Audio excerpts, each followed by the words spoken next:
আমার বন্ধুকে তুই মানুষ বানিয়ে দে। এইটা আমি পারবো না। বলবি নাকি তোর শরীরে ছুঁড়ে মারবো? না, এইটা করিস না। মানুষ বানানোর ক্ষমতা আমার নাই। তবে তুই যদি মঙ্গল গ্রহ থেকে মঙ্গলমণি আনতে পারোস তবে মানুষ হবে।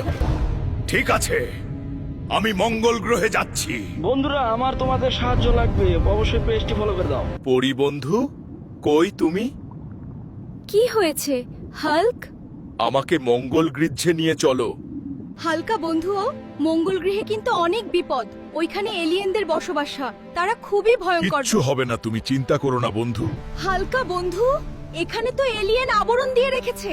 এইটা ভেদ করে ভিতরে যাওয়া সম্ভব না। এইটা খুবই শক্তিশালী বা। তাহলে এখন কি করব? তুমি আমার সাথে পাতালপুরি চলো, আমার সাথে। দেখি আমার রাজ্যের গিয়ে কিছু জানতে পারি কিনা। রানীমা, এই হালকা আমাকে বাঁচিয়েছে গা। হালকা অনেক ভালো। হালকের আপনার সাহায্য লাগবে। কি সাহায্য লাগবে? মঙ্গল গ্রহের মঙ্গলমণি লাগবে, কিন্তু মঙ্গল গ্রহে এলিয়েনরা আবরণ দিয়ে রেখেছে। বন্ধুরা, তারপর কি হয় সেইটা দেখতে সুলাইমান পেজটি ফলো করে দেন, ভিডিওটি শেয়ার করে দেন